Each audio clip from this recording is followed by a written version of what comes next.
ఒక కుటుంబంలో చదువుకున్న అబ్బాయి ఉన్నాడు, ఒక అమ్మాయి ఉంది. ఈ చదువుకున్న కొడుకు ప్రపంచంలో ఎక్కడికి వెళ్ళైనా సరే తలెత్తుకొని తిరగాలి అని ఎవరు కోరుకుంటారు? అలాగే అమ్మాయి ఉంది, చదువుకున్న అమ్మాయి ఉంది. ఈ ఆడబిడ్డ బయటకు వెళితే తన కాళ్ళ మీద తను ఏది ఎదురొచ్చినా ధైర్యంగా నిలబడాలి అని ఎవరు కోరుకుంటారు?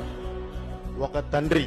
ఇప్పుడు చంద్రబాబు నాయుడు గారు అలాంటి తండ్రి లాంటి వాడే ఈ రాష్ట్రానికి, తెలుగు రాష్ట్రానికి. సో ఆయన తన కుటుంబం లాంటి రాష్ట్రాన్ని ఎక్కడో ఉంచాలి, ముందుకు తీసుకెళ్లాలి, ప్రపంచంలో తలెత్తుకొని చూసేలా చేయాలి అని చెప్పి చేసిన ఆయన ప్రయత్నం ఈ రోజు మీరు తెలియజేస్తున్న సంఘీభావం. సో అలాంటి ఆయన చరిత్ర ఉన్నంత వరకు నిలబడి ఉంటారు, అందులో నో డౌట్, దానికంత డౌట్ పడాల్సిన అవసరం లేదు.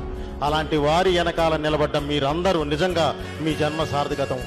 సో ఆయన బయటికి వస్తారు, గ్యారంటీ వస్తారు, న్యాయాన్ని ఆయనే గెలిపించి వస్తాడు.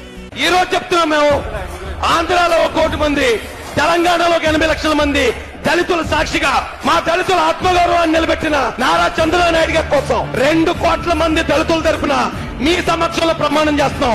ఆయన మళ్ళీ సీఎం గా తీసుకొస్తాం. దానికోసం అవసరమైతే ప్రాణం ఇస్తాం, ఆయన కోసం ఎంతకన్నా తెగిస్తాం. అయితే ముగిస్తాను నేను. ఎంతమంది ఆయన కోసం నిలబడి ఉన్నాం.